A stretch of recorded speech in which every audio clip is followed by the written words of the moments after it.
देखिए, मुझे लगता है कि ये सचमुच चिंतन शिविर था और देश का चिंतन करने के लिए था। देश की दशाओं पे चिंतन करने के लिए था।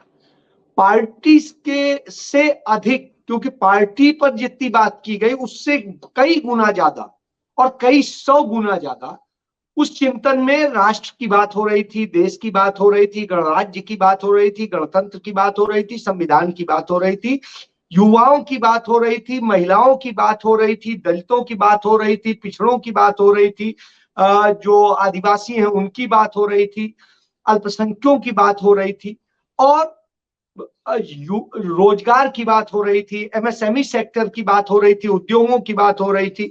तो इन सारी देश की अर्थव्यवस्था को लेकर बात हो रही, तो इन सब चीजों को लेकर चर्चा हो रही थी। और जो कमेटियां भी बनी थी, आप देखिए, किसानों को लेकर कमेटियां थी, युवाओं और के लिए कमेटियां थी, महिलाओं के लिए कमेटियां थी, आदिवासी अल्पसंख्यक और इन सब लोगों के। तो इससे ये पूरा लगता है कि ये मंथन वास्तव में पार्टी का मंथन नहीं था। देश की, समाज की दशाओं में कैसे क्या काम किया जा सकता है, कैसे उसे बढ़ाया जा सकता है, कैसे तमाम समस्याओं से निजात देश को दिलाने में एक भूमिका अदा कर सकती है कांग्रेस, इसको लेके एक बैठक ये मुझे अधिक दिखाई दी है। और क्योंकि इसमें मुझे कहीं नहीं दिखाई दिया कि चुनाव को लेके बहुत चर्चा हो रही हो, कहीं चुनाव की रणनीति तय हो रही हो, बल्कि इन सब चीजों पे ज्यादा फोकस रहा। जनता से जुड़ाव की बात की गई, जनता की समस्याओं पे बात की गई, जनता के पास कैसे आप उनको समझें और कैसे समाधान में मदद कर सकें, इस पे बात हुई।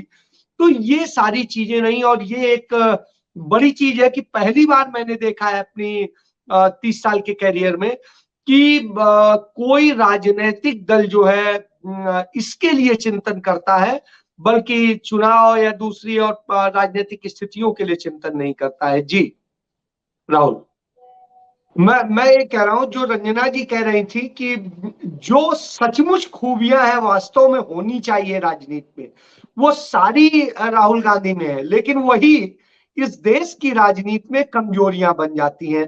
तो इस बात को यदि आप बड़े जैसा बताया रंजना जी ने, बहुत अच्छा बताया, मैं उसको करके, लेकिन एक चीज आप देखिए, लड़ना तो पड़ेगा ना।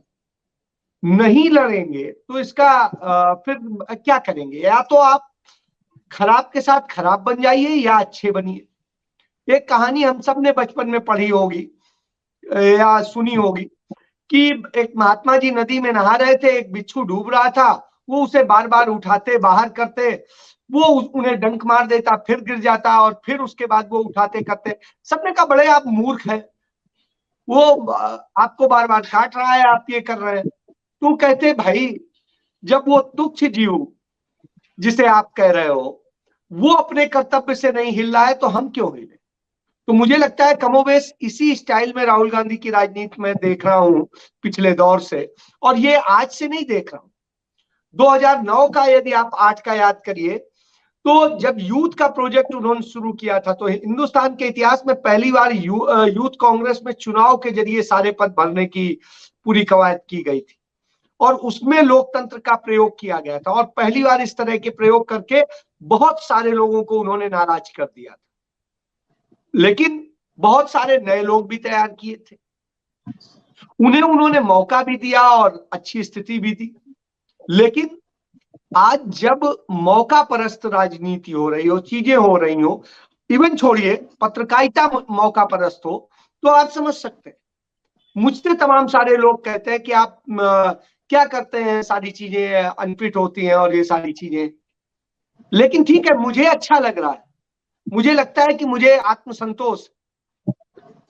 तो मैं कई बार देखता हूं वो सारे नाम जो बड़े बड़े दिखाई देते हैं उस फलक पे, वो होते हैं और हम होते हैं, तो शायद उनसे ज्यादा सम्मान हमें मिल रहा होता है। क्यों मिल रहा होता है? क्योंकि वो जानते हैं ये तो आएगा ही पीछे, क्योंकि ये तो हमारे टुकड़ों पे जी रहा है, दूसरा नहीं सुन रहा है। तो आप ये समझिए, भले हम उनके लिए बेकार हो, लेकिन उनको डर हम ही से लगता है। वही स्थिति है कि राहुल गांधी यदि कोई मायने नहीं रखते तो उनके एक शब्द पर तुरंत ट्रोलिंग शुरू हो जाती है। क्यों हो जाती है भाई? राहुल गांधी कोविड का बोल रहे होते हैं, राहुल गांधी बेरोजगारी का बोल रहे होते हैं, राहुल गांधी किसानों का बोल रहे होते हैं, राहुल गांधी कोई और समस्या को लेके बोल रहे होते हैं, अर्थव्यवस्था को लेके बोल रहे होते हैं। हर चीज में उन्हें ट्रोल कर दिया जाता है। क्यों? क्योंकि शायद आप डरते हैं और आपके 10-10, 15-15 मंत्री उतर पड़ते हैं केंद्र के उनको काउंटर करने के लिए। आपकी पूरी आईटी टीम करने लगती है। इसका मतलब उस आदमी का महत्व इतना, और उस आदमी का इतना महत्व है कि वो आपको दिखा देता है कि आखिर राजनीति है क्या। देखिए, राहुल गांधी के साथ समस्या ये है कि एक वो है कि आप महान पैदा होते हैं और या आप महान बनते हैं और या आपके ऊपर महानता थोपी जाती है। अब स्थिति है कि राहुल गांधी इतने महान उन सारी परंपराओं से और उससे जुड़े हुए उस परिवार से है जिसका इतना बड़ा वो है ओरा कि उसको आज हम 75 साल बाद भी नेहरू गांधी की बात कर देते हैं। तो आप ये समझिए वो उसकी अच्छाइयां और बुराइयां दोनों उन्हें ढोनी है, चाहे उसके लिए उनका कोई दोष नहीं। जैसे 10 साल सरकार रही यूपीए की, उसकी जो अच्छाइयां बुराइयां हैं, अच्छाइयां तो कोई बात करता नहीं है, तो बुराइयों की बात होती है तो बुराइयां राहुल गांधी को ढोनी पड़ती है, जबकि राहुल गांधी सरकार में कुछ थे ही नहीं। तो आप ये समझिए कि भले कोई कुछ कहता रहे, चीजें हैं और उन्हें तमाम चीजों को लेकर के तमाम बार झेलना पड़ता है। तो ये सारी स्थितियां हैं और उन स्थितियों से फेस करते हैं। आप देखिए, इतना हाई प्रोफाइल फैमिली और परिवार का व्यक्ति रहता सदैव आपको बिल्कुल नॉर्मल सा नजर आएगा। ये एक खूबी है उनकी। एक वो ऐसे राजनेता है जो ईमानदारी की बात करते हैं, ईमानदारी को पसंद करने की बात करते हैं और ईमानदार राजनीति की बात करते हैं। आप बताइए कौन दिख रहा है आज की? और स्थिति ये हो कि दयालुता की बात करते हैं, सहिष्णुता की बात करते हैं, सर्वधर्म समभाव की बात करते हैं। उस दौर में जब सांप्रदायिकता की बात हो रही हो, जातिवाद की बात हो रही हो, दूसरी और चीजें हो रही हो, एक दूसरी जातियों को मार डालने की बात हो रही हो, ऐसी स्थितियों में तो आप समझिए वो तो अनफिट होगा ही। ऐसा राजनेता जो सुचिता को अपनाने की बात करता है और खुद अपने जीवन में दिखाता है, तो ये एक बड़ी चीज है। एक ऐसा नेता जो बाल मन की तरह से बिल्कुल स्वच्छ और साफ बात कर देता है, अपनी गलतियां भी बता देता है। वो कलुषित नेताओं की तरह से नहीं करता है, उन काले उसकी तरह से मक्कारी की वो बातें नहीं करता है। तो ऐसा नेता जो फांसीवादी विचारधारा से सीधे लड़ रहा है, सवाल करता है, वो सीधे नरेंद्र मोदी से सवाल करता है, डरता नहीं है कि हमारे ईडी आ जाएगी, सीबीआई आ जाएगी, इनकम टैक्स आ जाएगी या क्या आ जाएगी। तो आप समझ लीजिए, तो वो स्थितियां हैं। आप इस सब स्थितियों में देखेंगे तो उस आदमी की स्थिति, उसने कहा भी कल कि मैं नहीं डरता हूं इनसे और सारी चीजें। तो जब ये स्थितियां हो, वो किसानों की बात करता है, वो युवाओं महिलाओं की बात करता है, दलित आदिवासियों की बात करता है।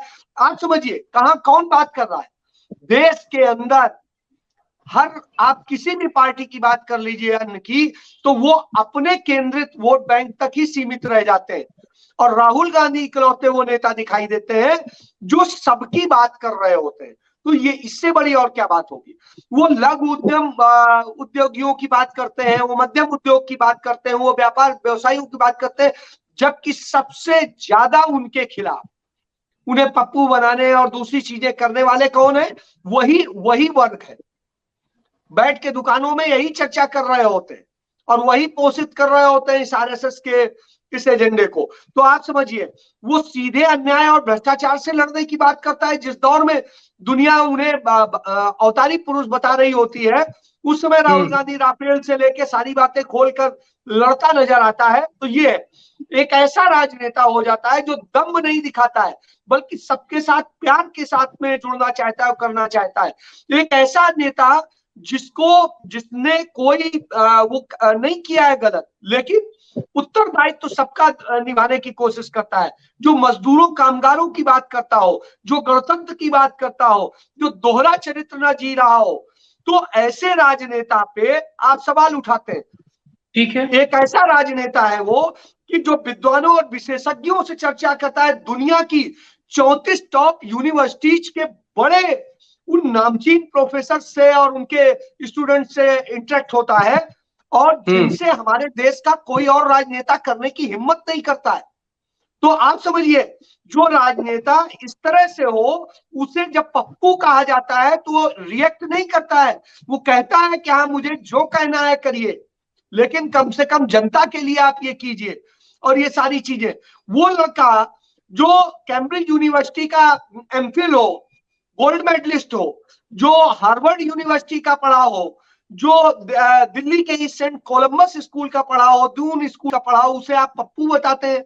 आपको, आप समझ लीजिए, तो हार्वर्ड और कोलंबस जो है कैम्ब्रिज यूनिवर्सिटी से यदि ये निकलते हैं, तो आप समझ सकते हैं कि अब इससे ज्यादा फिर तो मूर्ख कोई हो ही नहीं सकता। तो इस देश में क्या बात करें, वो सैनिकों को मजबूत करने की बात करता हो, सेना को मजबूत करने की बात करता हो, तो उसे ट्रोल किया जाता है, कहा जाता है कि आप ये क्या कर रहे हैं, आप सेना के खिलाफ बोल रहे हैं। अरे सेना के खिलाफ नहीं बोल रहे हैं, वो कह रहा है सेना को मजबूत कीजिए, उनको हक दीजिए, उनकी पेंशन और उनकी सारी चीजें कीजिए।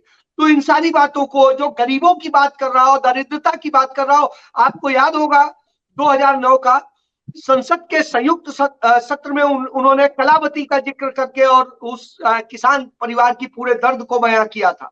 तो आप समझिए, और उसके बाद में कांग्रेस पार्टी ने उस दिशा में काम किया और उसके लिए पूरा एक प्रोजेक्ट तैयार किया था। सरकार न रह जाने के कारण बहुत सारी चीजें नहीं हो सकी, लेकिन आप ये समझिए, जिनके ऊपर जिम्मेदारी थी, जो ये वायदा करके सत्ता में आए थे कि हम अब ये पूरा करेंगे, हम ये आयोग की रिपोर्ट लागू करेंगे, वो सब सो गए। तो आप समझिए, तो जिसने मैनेजमेंट में माइकल पोर्टर के साथ काम किया हो 3 साल, उस आदमी के लिए आप कहते हैं पप्पू है। और जो क्या है, मैं किसी के ऊपर कमेंट नहीं करता हूं, लेकिन उनके बारे में तमाम संदेह सामने है मार्केट में। आपकी बातों में और आप हमसे जुड़े रहने के लिए सब्सक्राइब करें YouTube पर, फॉलो करें ट्विटर पर और लाइक करें Facebook पर। और ज्यादा जानकारी के लिए आपको टाइप करना होगा सिर्फ न्यूज़ नशा।